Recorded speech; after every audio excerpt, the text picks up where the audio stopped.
قد يراك البعض تقيا، وقد يراك آخرون مجرما، وقد يراك آخرون كذا أو كذا أو كذا، لكن الحقيقة أنك أنت أدرى بنفسك. السر الوحيد الذي لا يعلمه غيرك هو سر علاقتك بربك. فلا يغرنك المادحون ولا يضرنك القادحون، لأن الحقيقة تقول: بل الإنسان على نفسه بصير. من خطورة العيش بين الطاعة والمعصية أنك لا تدري في أي فترة منهم ستكون الخاتمة. افعل الطاعة إخلاصا لا تخلصا، وحافظ على النفل تقربا لا تكرما، فأنت والله أحوج للطاعة، وربك سبحانه غني عنها. لا تجعل همك هو حب الناس، فالناس قلوبهم متقلبة، قد تحبك اليوم وتكرهك غدا، وليكن همك كيف يحبك رب الناس، فإنه إن أحبك جعل أفئدة الناس تحبك. والحرام يبقى حراما حتى ولو كان الجميع يفعله. لا تتنازل عن مبادئك ودعك منهم، فسوف تحاسب وحدك. لذا استقم كما أمرت لا كما رغبت.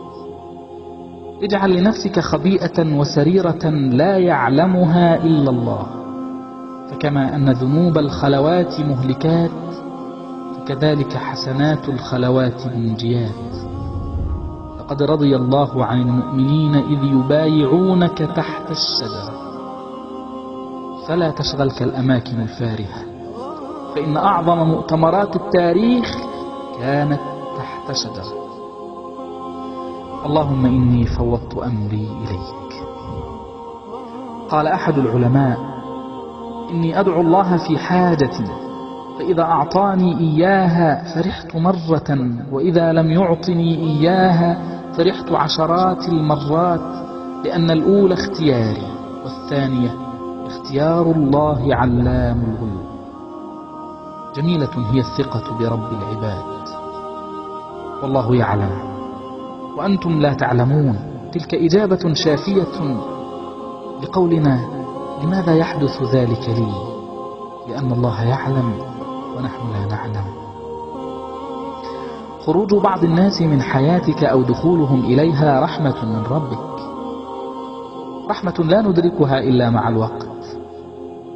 الأعوام تغير الكثير، إنها تبدل تضاريس الجبال، فكيف لا تبدل شخصيات البشر؟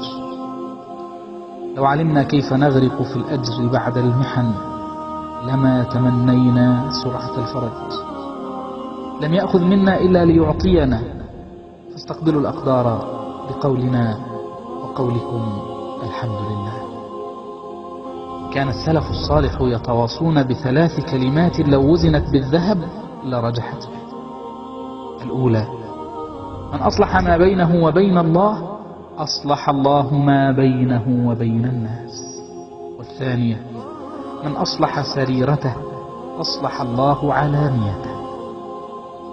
والثالثة: من اهتم بأمر آخرته كفاه الله أمر دنياه وآخرته. أشد أنواع الخسارة أن تكون الجنة عرضها السماوات والأرض ولا يوجد لك مكان فيها. اغتنم الحياة فهي زادك. غفر الله لي ولكم، وصل اللهم وسلم وبارك على سيدنا